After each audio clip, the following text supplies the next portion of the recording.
Sejam bem-vindos ao nosso programa Pensando Família, um espaço dedicado a você que deseja entender um pouco mais sobre a família. Fique com a gente e aproveite muito esse momento.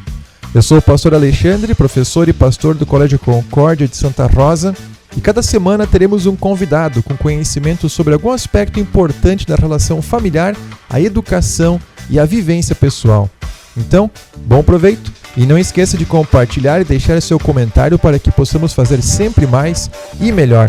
O assunto de hoje é brincadeiras que não são brincadeiras no dia a dia das crianças. Nossa convidada de hoje é a professora e coordenadora Márcia Brum. Aproveite e fiquem bem. Tudo bem, prof. Márcia? Tudo bem com você, pastor? Sim, é uma satisfação muito grande estar aí partilhando essas questões tão importantes, né, no ambiente familiar e no ambiente escolar. Isso. Prof. Márcia está participando de um curso de formação, né, de psicanálise. Fala um pouquinho assim sobre a questão da psicanálise e como isso pode ajudar também dentro das famílias, né? Porque essa tua formação te dá um amparo muito grande para tratar com as crianças dentro da escola, né? Eu estou em processo de formação, eu faço essa minha formação em Santa Maria, desde o ano de 2017 eu iniciei, e eu já faço atendimentos clínicos, então, como analista, né? Então, sim, ele tem me ajudado muito na escola, nas situações de conversas, diálogos com as famílias, com as crianças, orientações, encaminhamentos, sugestões de como proceder com relação às dificuldades que pais e crianças vêm passando, tanto na escola quanto na família. Então, eu acho que essa minha formação tem me ajudado muito nesse sentido, né, de orientar, de dinamizar um pouco mais esse fazer, esse trabalho, esses conflitos existentes em ambos os espaços, né? Porque os conflitos fazem parte, as angústias fazem parte, o sofrimento faz parte, e isso tudo a gente precisa, como escola também, estar assessorando as famílias. Legal, é importante saber o quanto a gente precisa também prestar esse serviço de auxílio, né, para que as pessoas tenham a convicção de que estão fazendo aquilo da melhor maneira. E a educação de criança é um aprendizado diário, né? Uma das coisas que a gente gostaria de conversar e também trazer para as famílias que estão nos ouvindo é a questão das brincadeiras de mau gosto, que acontece muito com crianças, um pouco pela ingenuidade, talvez então pela influência de redes sociais ou, quem sabe, até pela formação da personalidade. Eu lembro que antigamente o pessoal fazia brincadeiras e trazia a criança pequena a situações constrangedoras ou até vergonhosas só para dar risada, né? E hoje, na verdade, isso se torna perigoso, porque a criança, e aí eu gostaria muito da a sua informação, né, e a sua formação a respeito desse assunto. Por que as crianças são tão inocentes, são tão suscetíveis a essas brincadeiras que até são perigosas, né? Eu vou tentar contextualizar essa sua pergunta também, colocando o que eu penso, e assim, a partir das minhas vivências, a partir das minhas leituras, né, da minha formação, o que eu penso a respeito de tudo isso.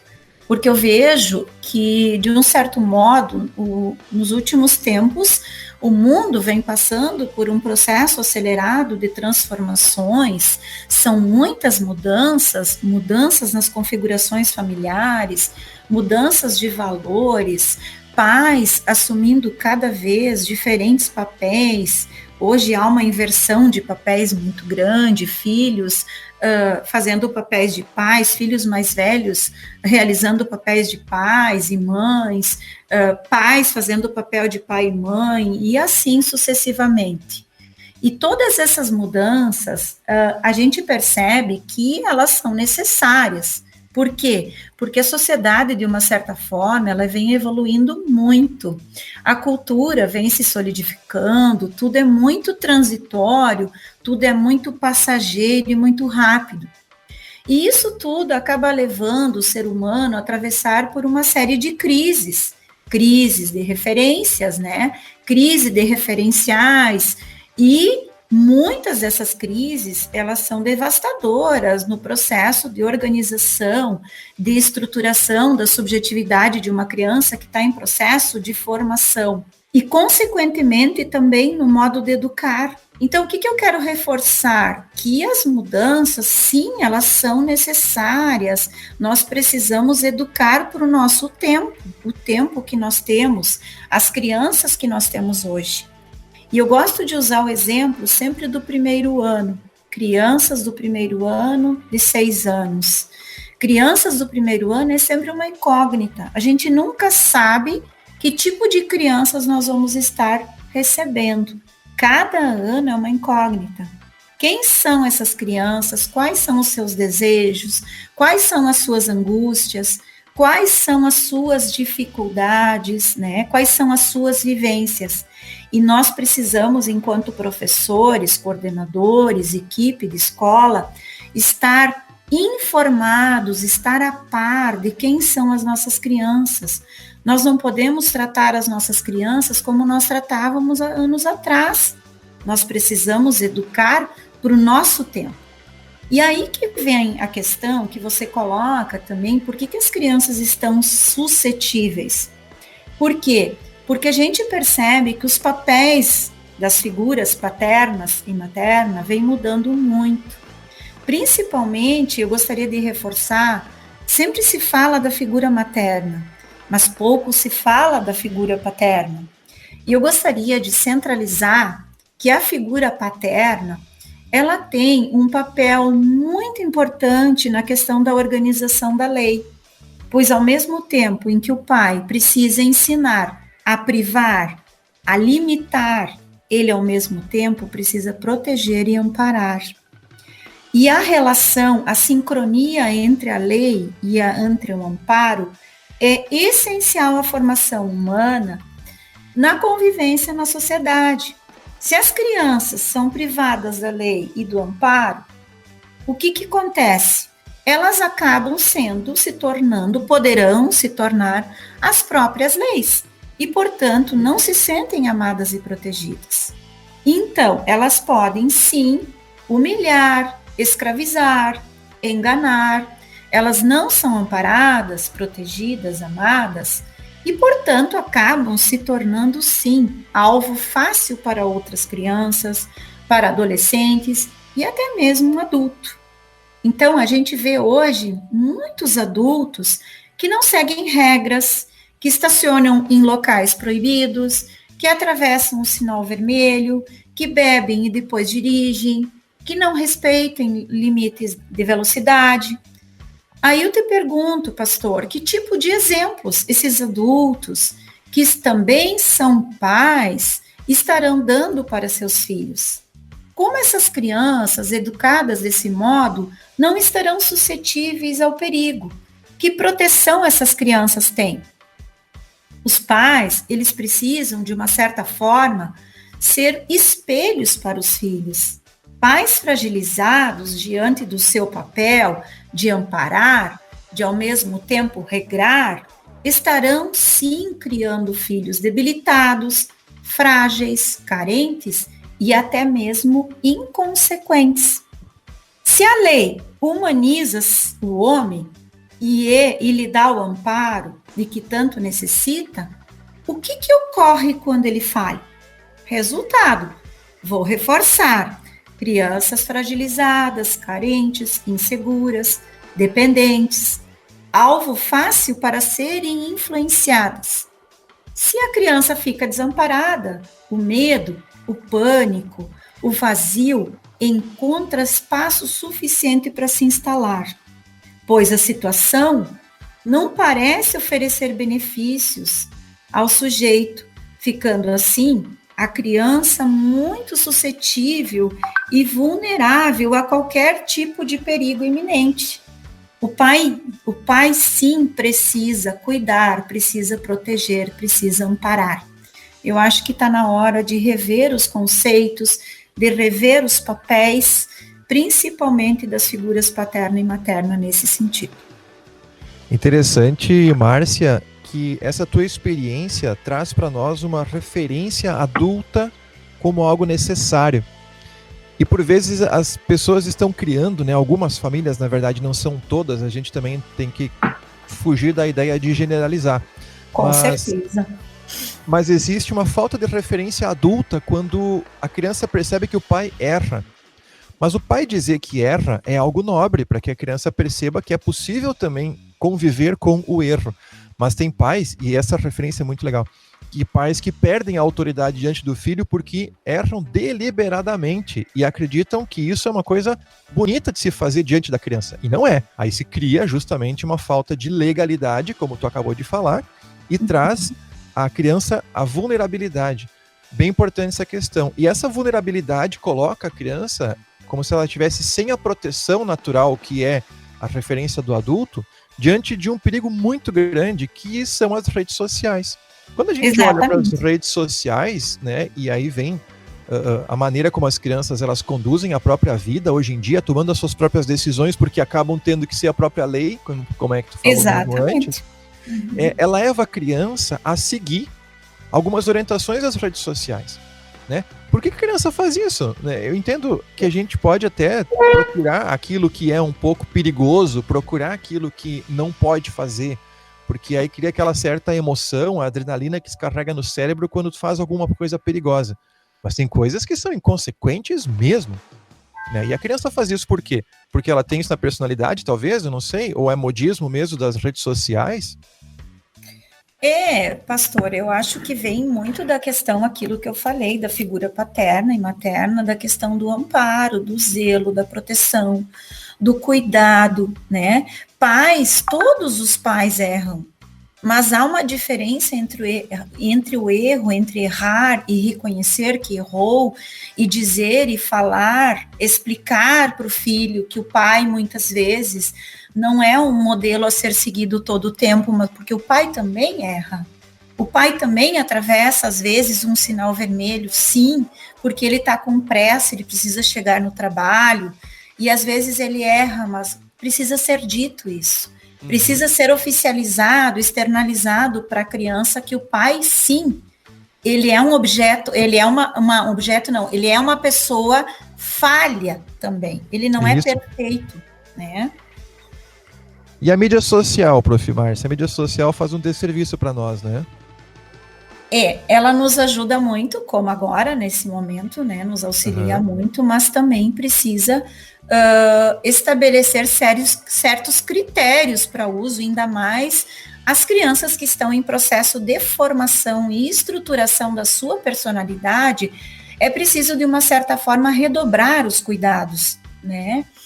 Então, a criança, ela busca, de uma certa forma, esses modismos nas redes sociais, porque instintivamente ela é curiosa, né? A criança, ela precisa, assim como o adulto também, todos nós fomos crianças, nós precisamos aprender a desbravar, descobrir, desvendar mistérios, né? Destapar buracos, vamos dizer assim, porque, de uma certa forma, precisamos descobrir o mundo. E para descobrir o mundo, muitas vezes, a gente vai ousar fazer coisas que nem sempre são as melhores, mas a gente precisa. São processos de crescimento, de amadurecimento, processos de autonomia, né? Mas precisam seguir certos critérios e os pais precisam estar atentos a cada etapa do desenvolvimento, porque se nós cuidarmos e protegermos e ampararmos as nossas crianças, né, elas vão se tornar sujeitos mais críticos, mais seguros, mais zelosos, com certeza.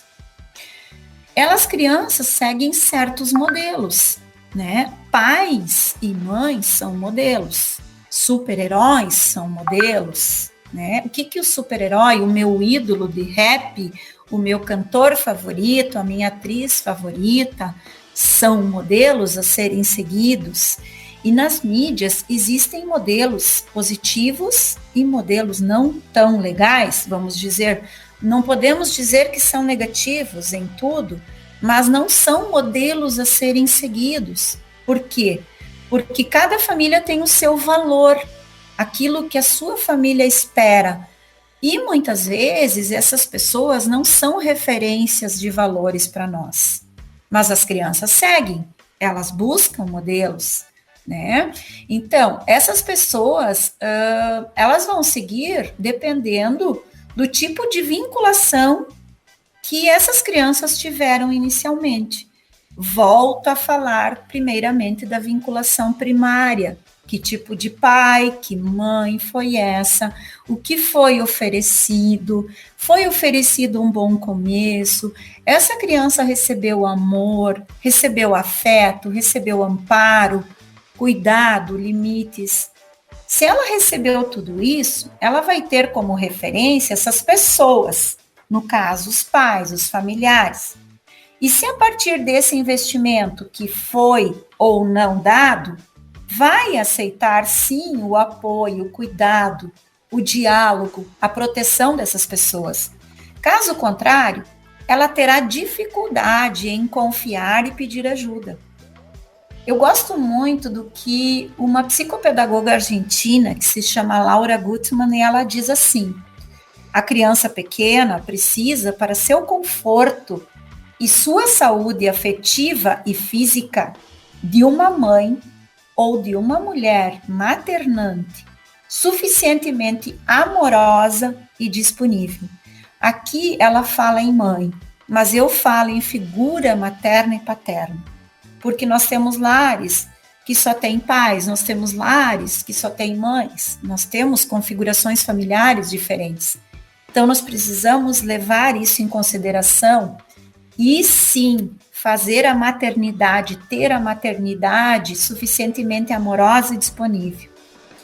Diante disso, então, essa criança, né, que está em processo de estruturação do seu psiquismo, ela vai ter, sim, discernimento e entendimento das leis, das regras e valores para não cair nas armadilhas e pegadinhas das redes sociais. Se acessar algo que lhe causou preocupação, medo, insegurança, ela vai começar a mostrar sinais de que algo não esteja bem com ela. Ela poderá sim ter dificuldades para dormir, poderá ter insegurança para ir para a escola, ela poderá ter pesadelos, ansiedade, medo, carência, isolamento, depressão, entre outros sintomas. Ela vai mostrar sintomas.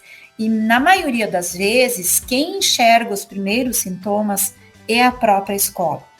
Então, a escola tem um papel muito importante nesse quesito aí. Tá, pastor? Acho que era isso, mais ou menos. Interessante, Prof. Márcia, que essa curiosidade por natureza faz a criança seguir os seus próprios gurus, a gente pode dizer assim. E ela precisa ter isso dentro de casa, né? Quando a família não faz isso, os amigos vão fazer. E nem sempre a gente sabe que tipo de amigos que tem. E o pior é quando é a rede social. Porque a família vai ser aquele vínculo e aquele valor com amor. Talvez os amigos vão criar aqueles vínculos e aqueles valores com interesse, né? Até para tirar vantagem. A gente nunca sabe qual é a intenção dos amigos que estão em volta. E as redes sociais é sempre com maldade. A gente observa que pouquíssimas oportunidades das redes sociais hoje, desses influencers e tudo mais que tem por aí, tem uma boa intenção. Eles querem acesso a todo custo, eles querem seguidores, eles precisam de curtidas, como se diz, né, no falar do internetês. Eles querem likes para poder ter ascensão. Uma vez que não se torna mais interessante, eles não estão nem preocupados com o efeito que isso causou em quem está assistindo eles, né? Então, a família é o ponto forte e esse vínculo tem que ser mantido, e esses valores têm que vir de dentro de casa, e a família tem que ser o modelo a ser seguido, e não deixar esse espaço de necessidade de modelo a ser seguido, e tu falou isso muito bem, por outros que não sejam a própria família, né? Então, esse resgate ele é muito necessário. E aí vem, talvez, a situação que a gente, às vezes, pensa assim, tem uma brincadeira de mau gosto na internet, então eu vou alertar as crianças para que não busquem. Aí a criança vai dizer assim, buscar o quê? Aí acaba criando um interesse em vez de alertar para que não faça. Tem uma fórmula, talvez, da gente poder alertar a criança de que ela não crie curiosidade e vá procurar, por exemplo, aquela brincadeira de derrubar o outro, né, que apareceu no começo do ano. A brincadeira de passar o spray aerosol no braço para ver se ele queima ou congela ou coisa parecida. Tinha uma época, isso foi no meu tempo, isso já faz um tempinho, né? A gente diz assim no meu tempo e começa a se pensar que é velho, né? Mas quando a gente fala de um tempo atrás, as pessoas faziam aquela brincadeira de comer uma colher com pó de canela. E acham que aquilo era muito, muito divertido, mas é perigoso. E quando a criança não sabe, ela não faz, mas quando a gente alerta, pode criar curiosidade. Ou será que não?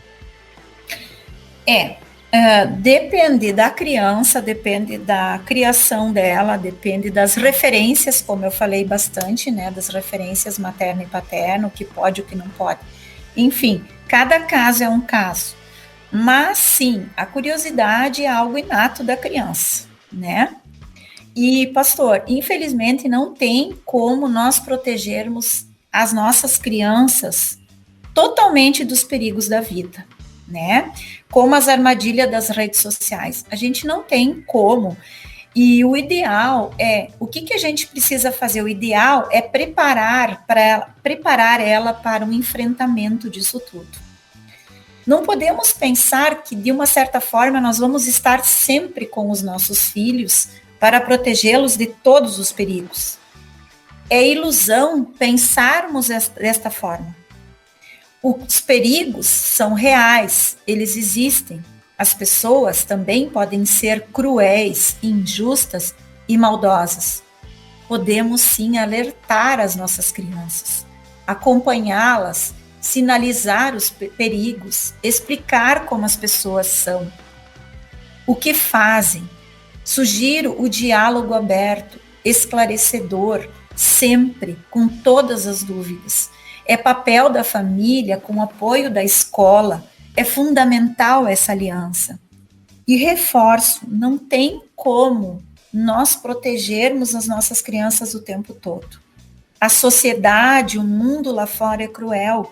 E as crianças, de uma certa forma, precisam ser educadas não só para a alegria, para a felicidade, para o amor, né, para a compaixão. As crianças precisam ser educadas também para a tristeza, para a angústia, para a ansiedade, para cair na escola e ralar o joelho, para discutir, se desentender com um colega e logo se restabelecer com ele de novo.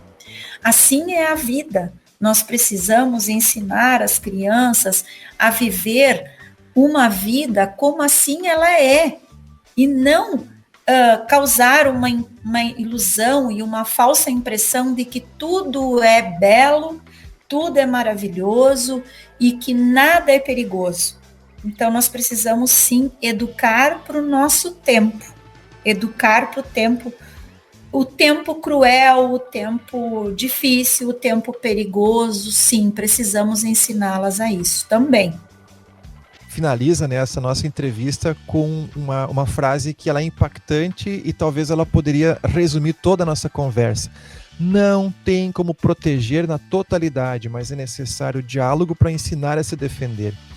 Exatamente, pastor. Se cada criança conseguir ter esse tipo de orientação dentro de casa, ou mesmo na escola, ou com as pessoas que lhe amam, né, que vão querer lhe proteger, exatamente isso. Não é possível prender as crianças em casa o tempo todo, mas elas têm que saber andar lá na rua e se defender dos perigos que vão acabar afetando ela. E aí essa ideia de ralar o joelho é uma metáfora, mas é uma coisa muito real. Quando a criança está muito solta, ela vai cair. Aí ela vai aprender a maneirar, a moderar, vai aprender a tomar cuidado. E aí ela vai ter a proficiência, a gente pode dizer assim, né, a competência de andar sem cair. Ela ainda vai cair? Pode tropeçar? Sim, mas o impacto vai ser bem menor. Prof. Márcia, muito obrigado pela oportunidade de repartir esse conhecimento. Acredito que as famílias vão também gostar muito dessa orientação. É um assunto bastante técnico, mas na verdade a gente conseguiu trazer ele de uma maneira bastante leve, e aí a gente consegue botar isso em prática. Essa entrevista vai ficar à disposição, as pessoas podem compartilhar também, a ideia é justamente isso, né? Usar como material até para orientar outras pessoas também.